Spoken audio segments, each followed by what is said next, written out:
झारखंड अधिविद्य परिषद जैक द्वारा आयोजित एनुअल इंटरमीडिएट एग्जामिनेशन 2024 के आज हम लोग वस्तुनिष्ठ प्रश्न पत्रों का आज हम लोग विश्लेषण करते हैं। तो आइए आज हम लोग इनके प्रश्न पत्रों का विश्लेषण करते हैं।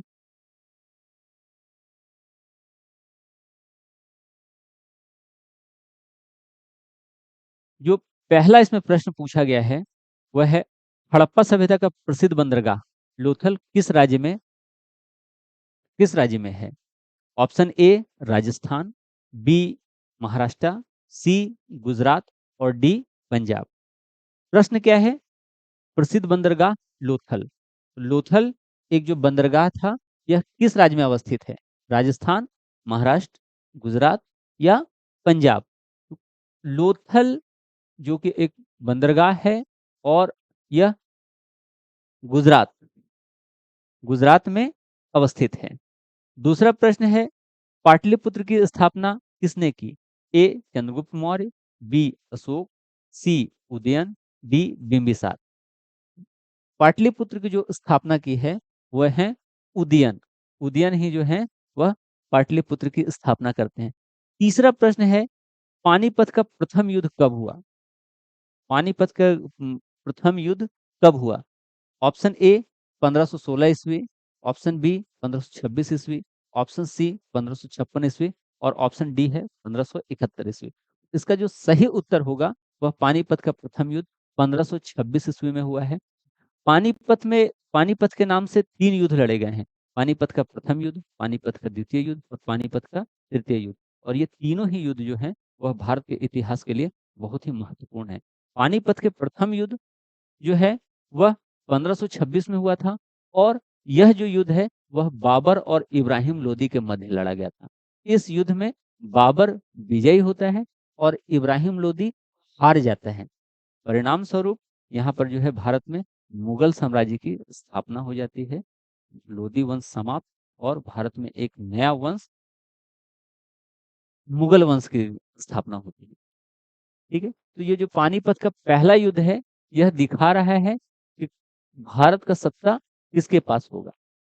पानीपत का द्वितीय युद्ध जो है वह पानीपत का द्वितीय युद्ध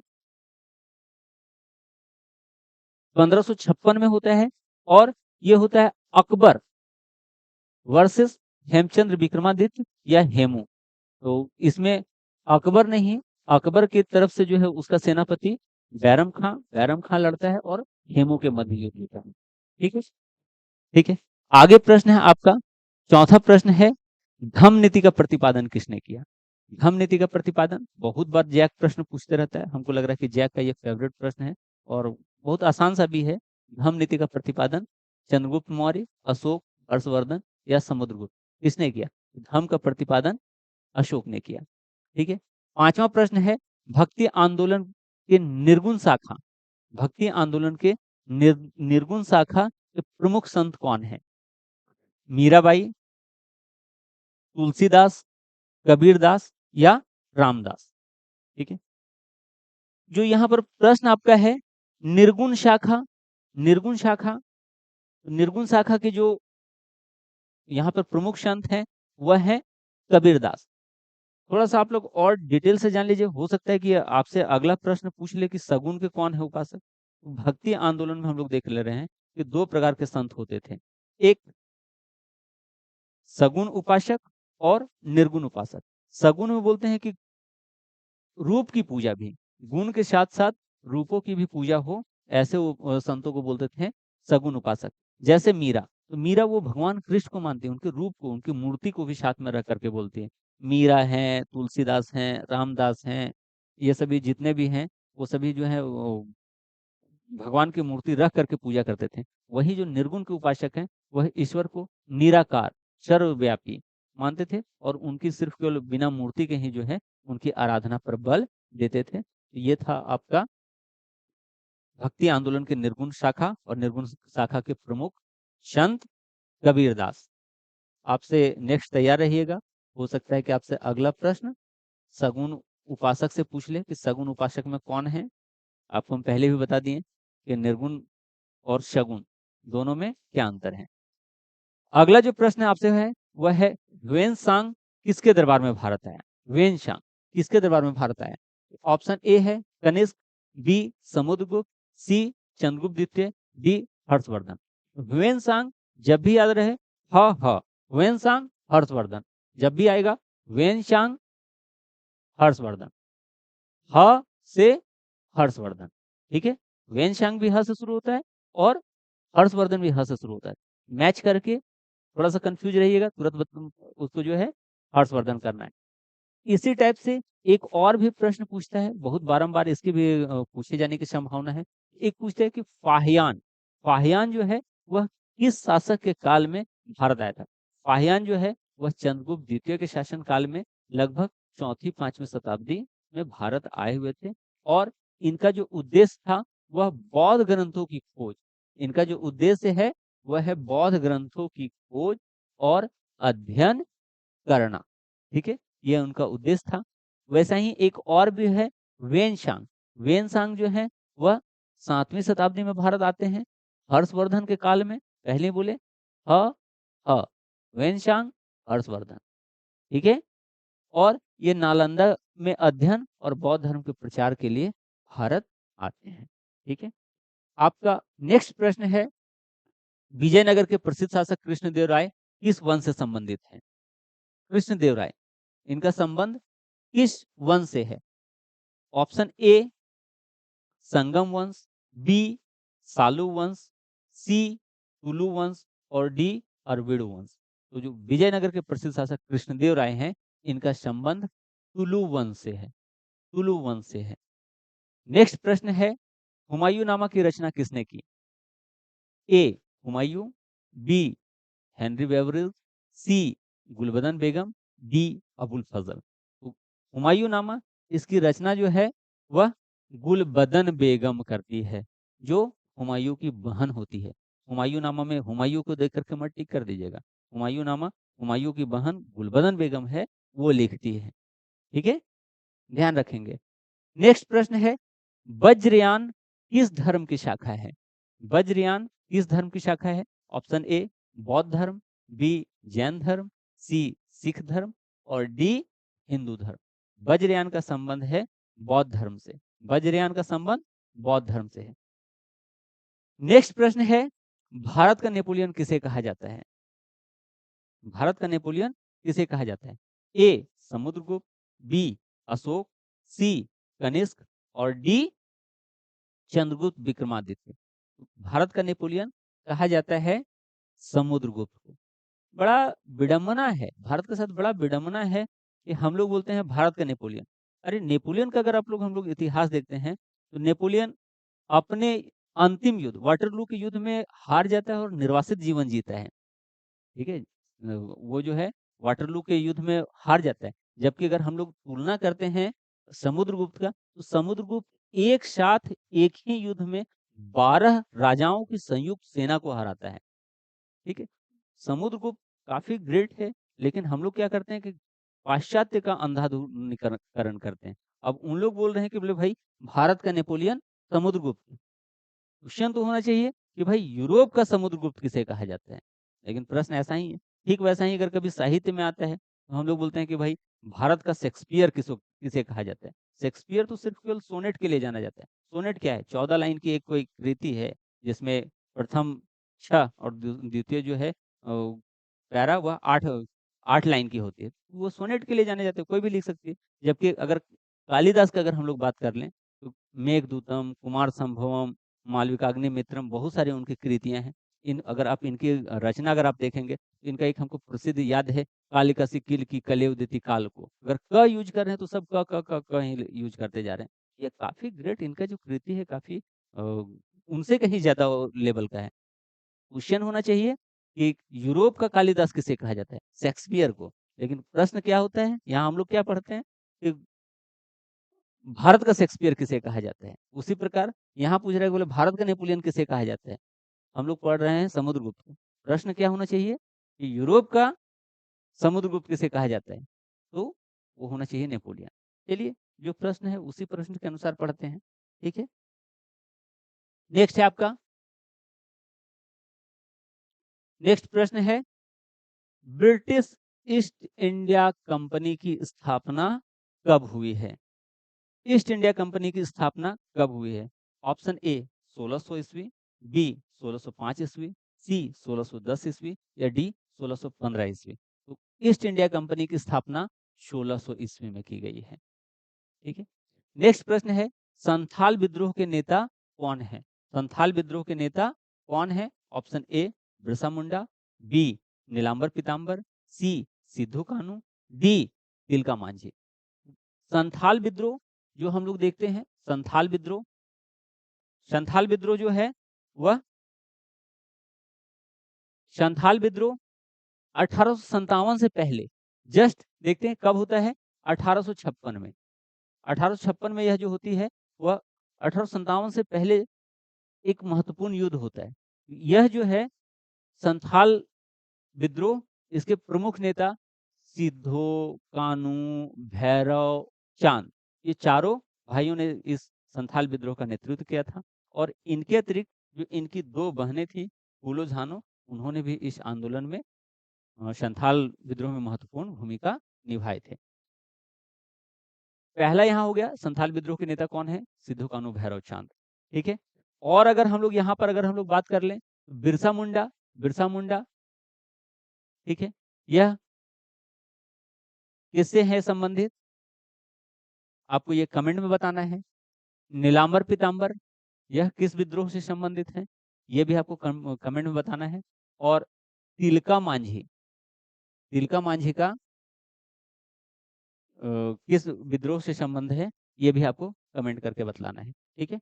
नेक्स्ट प्रश्न हम लोग लेते हैं, वह है 1857 का सिपाही विद्रोह कहाँ से आरंभ हुआ? 1857 का सिपाही विद्रोह कहाँ से आरंभ हुआ? ए दिल्ली, बी मेरठ, सी बैरकपुर, डी झांसी। सिपाही विद्रोह का आरंभ मेरठ से हुआ है, मंगल पांडे। ठीक है, बहुत बार हम लोग बता चुके हैं, सिपाही विद्रोह का आरंभ मेरठ मंगल पांडे से हुआ है। आपका नेक्स्ट प्रश्न है, 14वां प्रश्न है, भारत में ईस्ट इंडिया कंपनी की व्यापारिक गतिविधियों का प्रथम केंद्र कौन सा था? भारत में ईस्ट इंडिया कंपनी की व्यापारिक गतिविधियों का प्रथम केंद्र सूरत, सूरत में जो है उन्होंने सबसे पहला फैक्ट्री स्थापित किया। तो ये यही जो है वह व्यापारिक जो गतिविधियों का प्रथम केंद्र था। फिर से आपका जो है वह 1857 के क्वेश्चन से 1857 की क्रांति से एक प्रश्न आ गया, वह है 1857 के विद्रोह के कारणों में से एक, चर्बी युक्त कारतूस का प्रयोग किस राइफल में किया जाता था? वह कौन सा राइफल था जो 1857 की क्रांति में चर्बी युक्त कारतूस का प्रयोग किया जाता था? A Brown Bess rifle, B AK-47 rifle, C Enfield rifle या डी AK-56 राइफल। इसका सही उत्तर होगा एनफील्ड राइफल। एनफील्ड राइफल की कारतूसों को खींचने से पहले, लगाने से पहले दांतों से खींचना पड़ता था और कहा जाता है कि इस एनफील्ड राइफल के कारतूस में गाय और सूअर के चर्बी मिले होते थे, जिसके वजह से यहाँ पर जो सैनिकों की धार्मिक भावना आहत हुई और लोग विद्रोह करने के लिए उतारू हो गए और विद्रोह की शुरुआत हो जाती है। नेक्स्ट प्रश्न है, रैयतवाड़ी व्यवस्था किसने लागू किया? तो रैयतवाड़ी व्यवस्था के जो लागू करने वाले हैं कौन है? A Lord Cornwallis, B Hector Munro, C Thomas Munro, D Elphinstone. ठीक है, क्या हुआ? अच्छा, नेक्स्ट में हम लोग देख ले रहे हैं। आपका नेक्स्ट प्रश्न है, वह है रैयतवाड़ी व्यवस्था किसने लागू किया? A Lord Cornwallis, B Hector Munro, C Thomas Munro, D Elphinstone. तो जो रैयतवाड़ी व्यवस्था है, रैयतवाड़ी व्यवस्था, इनके संस्थापक हैं थॉमस मुनरो। यही जो है वह भारत में लागू करते हैं। आपको और भी ऑप्शन दिया हुआ है, लॉर्ड कॉर्नवालिस। तो लॉर्ड कॉर्नवालिस जो है वह स्थायी भूमि बंदोबस्त के जो लागू करने वाले हैं वह थे लॉर्ड कॉर्नवालिस। नेक्स्ट प्रश्न है आपका, फोर्ट विलियम की स्थापना कहाँ की गई है? ए कलकत्ता, बी दिल्ली, सी बंबई या डी मद्रास। फोर्ट विलियम की स्थापना कलकत्ता में की गई है। ठीक है, 18वां प्रश्न, थोड़ी देर पहले हम खुद बताए हैं कि मेघदूतम के रचनाकार कौन है?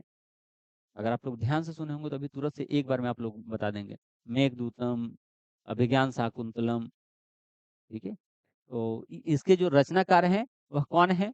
मेघदूतम के रचनाकार वह कालिदास हैं। मेघदूतम के रचनाकार कालिदास। अब अगर हम लोग आगे देख लेते हैं, पाणिनि। पाणिनि की जो रचना है वह है अष्टध्यायी। पाणिनि की रचना है वह अष्टध्यायी है, ठीक है?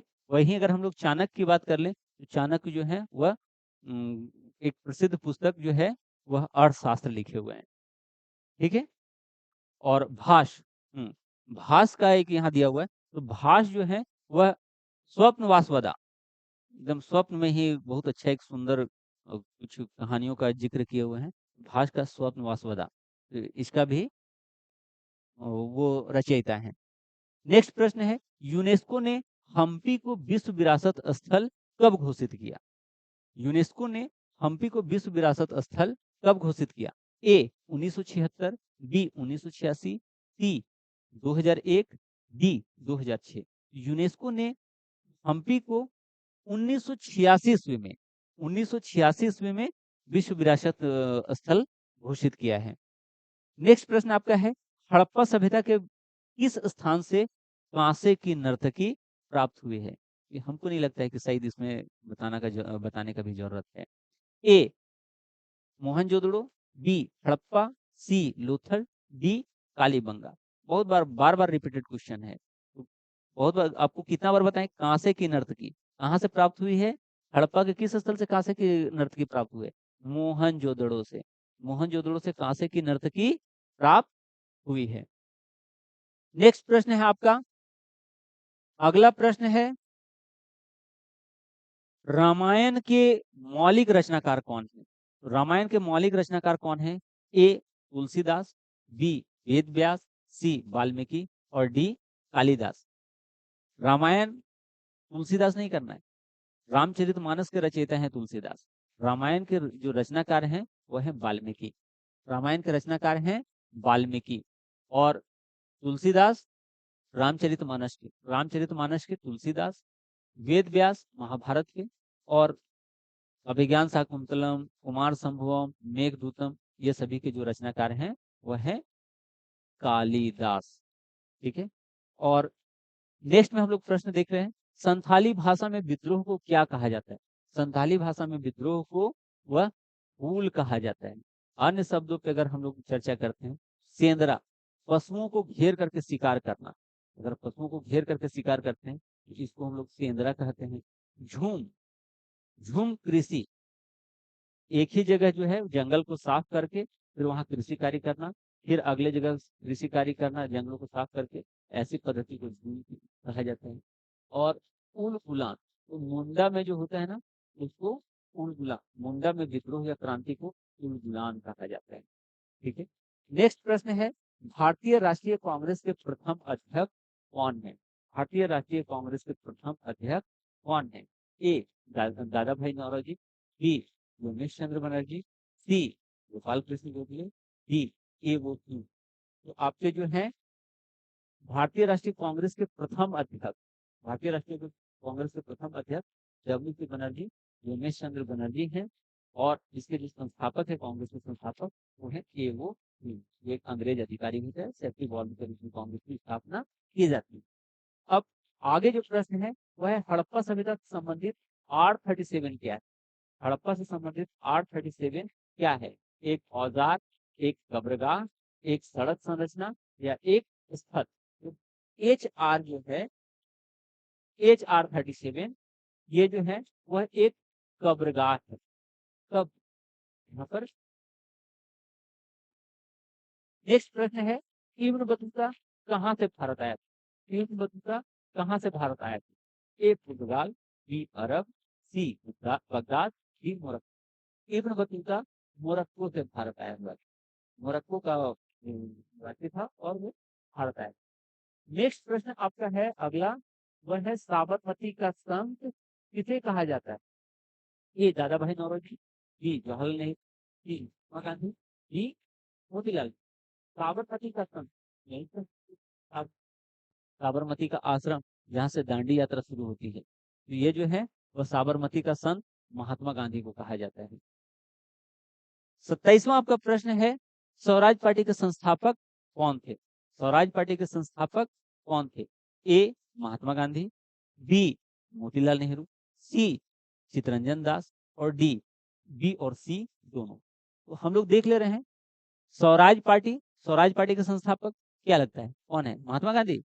नहीं, गलत। स्वराज पार्टी के संस्थापक हैं चितरंजन दास, और ये जो है वह मोतीलाल नेहरू के गुरु भी रहते हैं।